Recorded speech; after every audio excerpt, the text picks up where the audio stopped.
Ja, liebe Chantal, vielen Dank, dass du dir die Zeit nimmst, uns nochmal ein paar Fragen zu dem Thema SRM und ORG auch zu beantworten, zu diesem wichtigen Thema. Ja, erklär uns doch bitte mal, was überhaupt gemeint ist mit diesen beiden Begriffen SRM und ORG und was der Unterschied ist und was man dazu wissen muss.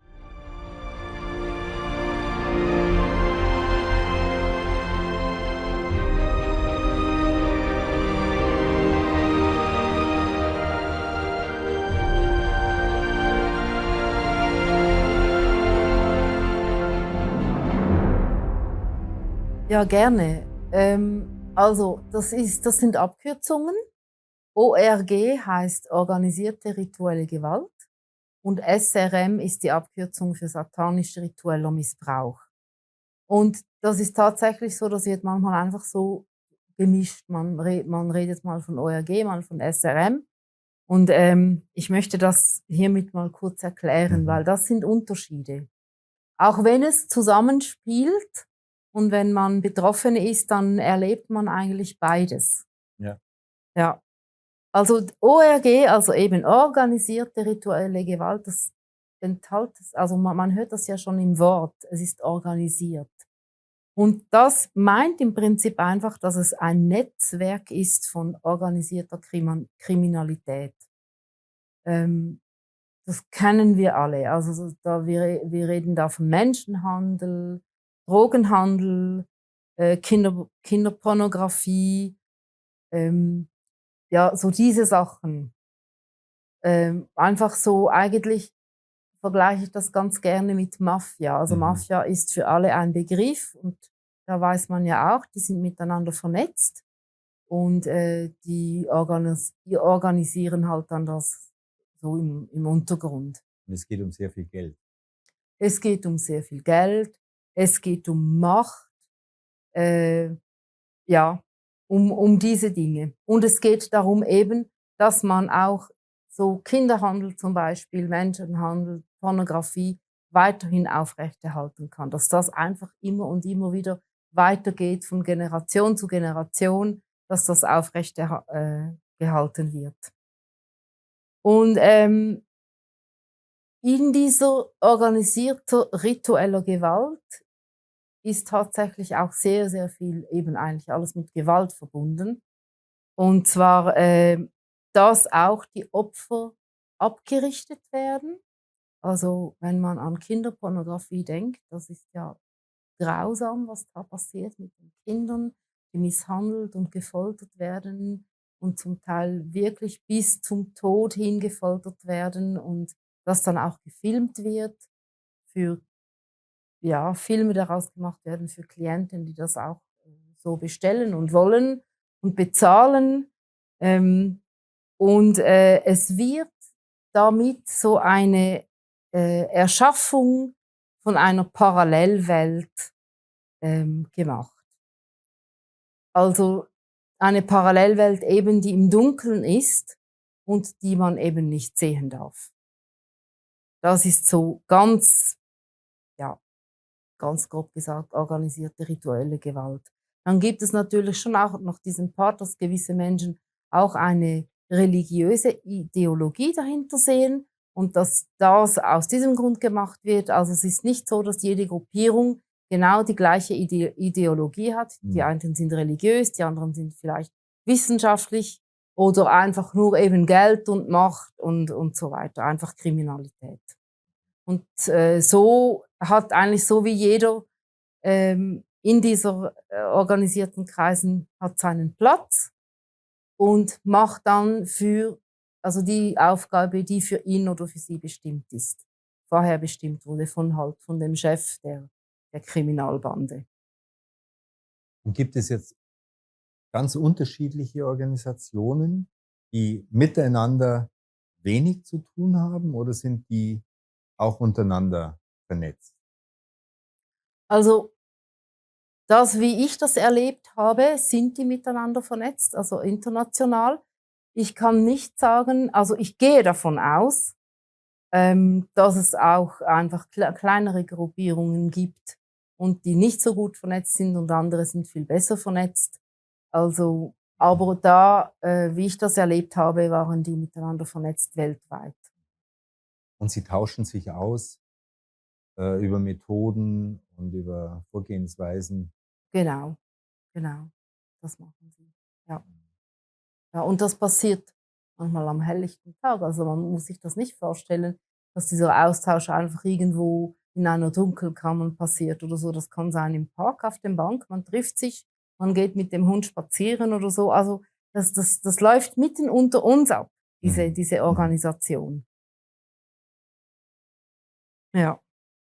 Ja, und dann gibt es eben noch den satanistisch-ritueller Missbrauch. Und da möchte ich ganz kurz einfach diese Begriffe erklären, warum Mhm. dass man auf satanistisch-ritueller Missbrauch kommt, weil, satanistisch, dieses Adjektiv, das bedeutet ganz einfach dem Satanismus anhängend. Deshalb redet man von satanistisch-ritueller Missbrauch. Also dem Satanismus anhängend. Was ist denn Satanismus? Das ist alles, was man macht oder was die Menschen tun oder glauben oder handeln und sich auf Satan bezieht. Und, Satan ist so, naja, also ist halt verschieden auch, wie die Leute halt die Figur Satan ansehen, aber es ist eigentlich, dass es auf das Böse, dass man sich auf das Böse bezieht und dieses Böse als Grundlage und als Wert in seinem Leben dann nimmt. Das Mhm. ist, Satanismus. Und so eben so Sprüche wie: „Ich mache alles, was ich will, es ist alles erlaubt, keine Rücksicht auf den anderen“, also Ich-Bezogenheit, weil, es gibt ja eigentlich keinen Gott. Es gibt eigentlich der Mensch ist eigentlich das Höchste, was es überhaupt gibt auf dieser Welt oder das höchste Wesen und deshalb darf ich eigentlich alles tun und machen, was ich will. So, das ist so eine Ideologie von Satanismus. Und gewisse glauben daran tatsächlich, dass es den Satan gibt. Sie glauben auch daran, dass es Gott gibt. Und, andere Menschen, die glauben mehr einfach an die Werte des Satanismus und leben diese Werte aus, weil ihnen das gefällt, ohne dass sie wirklich daran glauben, ja, dass es Satan persönlich auch gibt oder als Wesen so gibt. Kann man dann sagen, dass denen eigentlich nicht so sehr ums Geld geht nur, sondern eigentlich ihre Ideologie oder ihre Überzeugung irgendwie auszuleben oder möglichst böse zu sein oder möglichst hinterhältig zu sein? Na ja gut, also wenn wir von ritueller Gewalt reden, also von Betroffenen, die rituelle Gewalt erlebt haben oder immer noch erleben, dann vermischt sich ja das ganze organisierte rituelle Gewalt und, satanistischer ritueller Missbrauch. Also, zum Mhm. Missbrauch kommen wir noch, ja? Weil die leben ja dann auch den Missbrauch aus, weil Mhm. weiß ich, aus war das macht Spaß oder weiß ich was.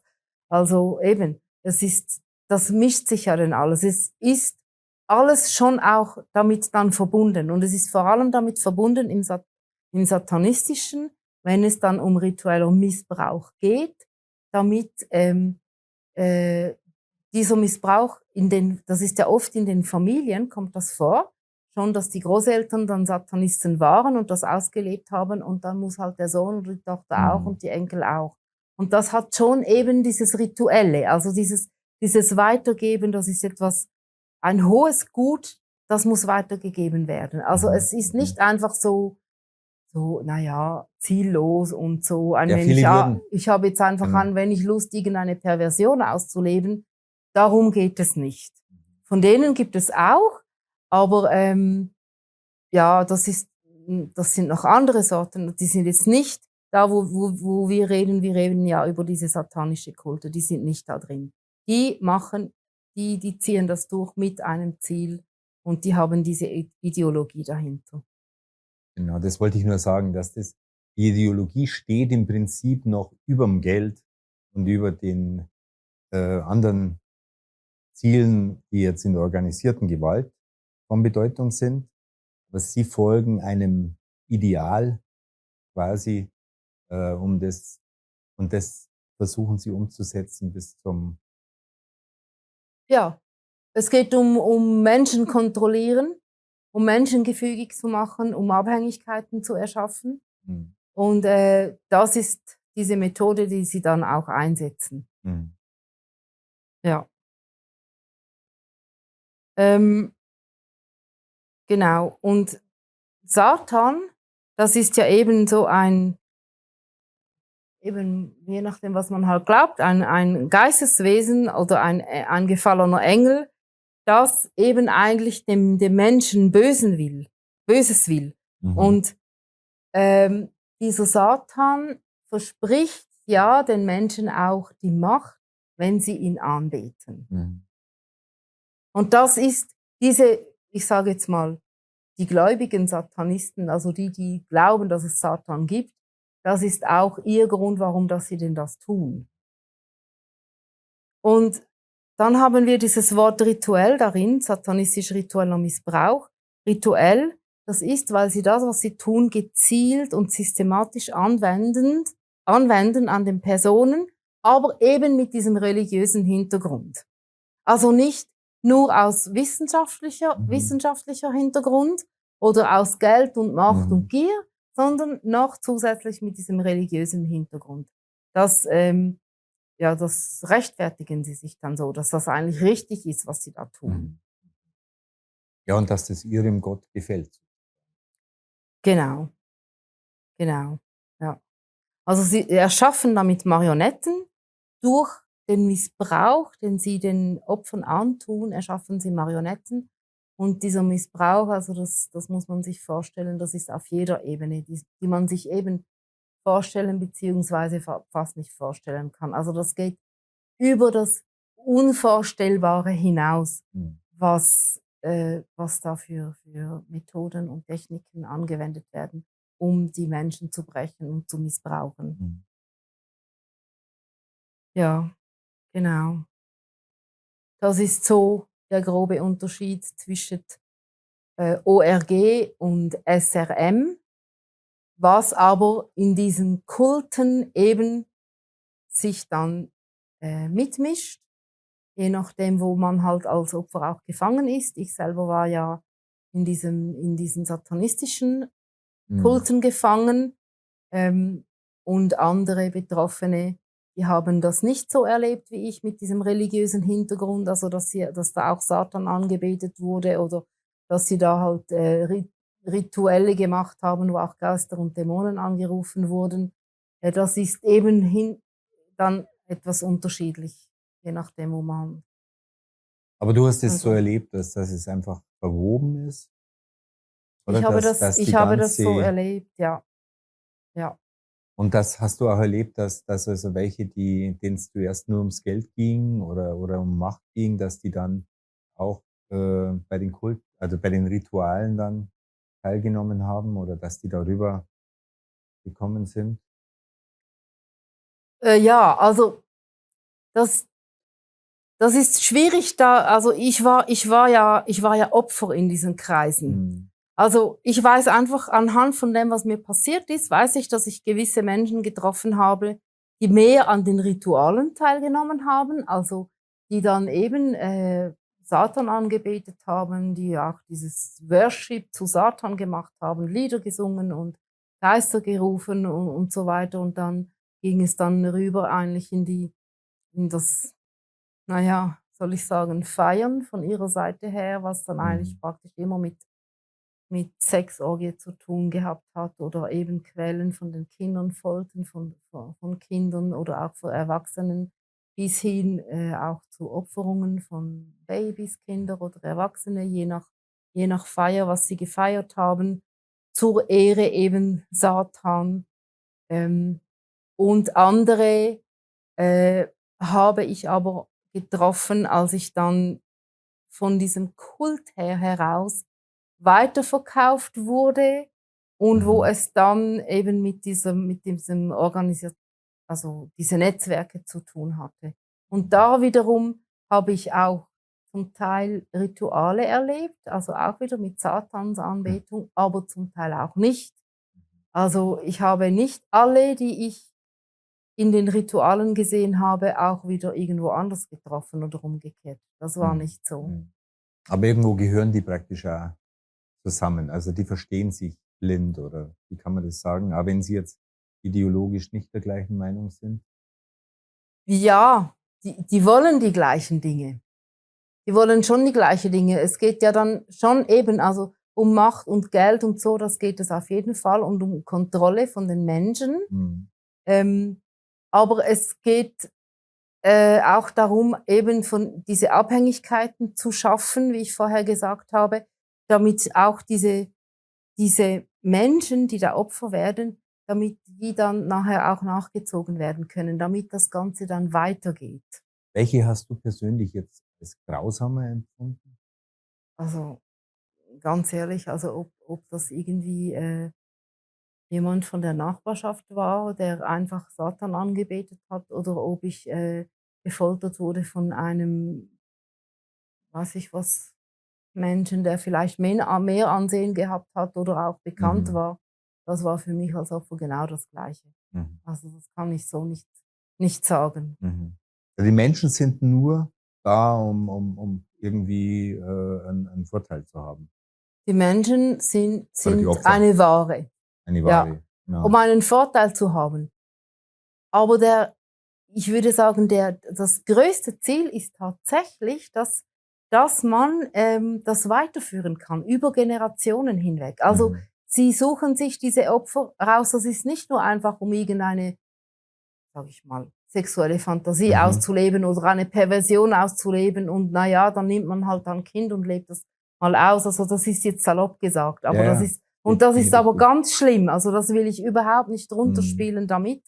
Aber die Motivation ist eine ganz andere. Also das wird gezielt durchgeführt mit ganz speziellen Techniken von auch zum Beispiel Dissoziation von den Menschen, damit eben ihre Machenschaften weitergeführt werden können, damit aus diesen Opfern auch Täter werden später, die auch dann möglicherweise das dann übernehmen, was sie machen oder vielleicht eine andere Aufgabe, sei es im organisierten Kreis oder sei es auch im Kult. Und ja, dass das eigentlich immer und immer wieder weiterläuft. Also es ist nicht so, dass das einfach so ziellos passiert. Das ist es nicht. Ja, ja. Und das ist auch das Grausame dahinter. Also es ist überlegt. Diese Menschen sind sehr intelligent, also es sind Wissenschaftler, Ärzte, Psychologen, Anwälte, Juristen, Polizei. Also es ist eigentlich alles, ja, Krankenschwestern, es ist eigentlich alles vorhanden da. Menschen, die das wirklich, die auch gute Studiums haben und die das wirklich sich überlegen und zusammenkommen und sich überlegen, wie kann man eigentlich den Menschen brechen, so dass er mir folgt, so dass er eine Marionette wird, so dass ich mit ihm machen kann, was ich will.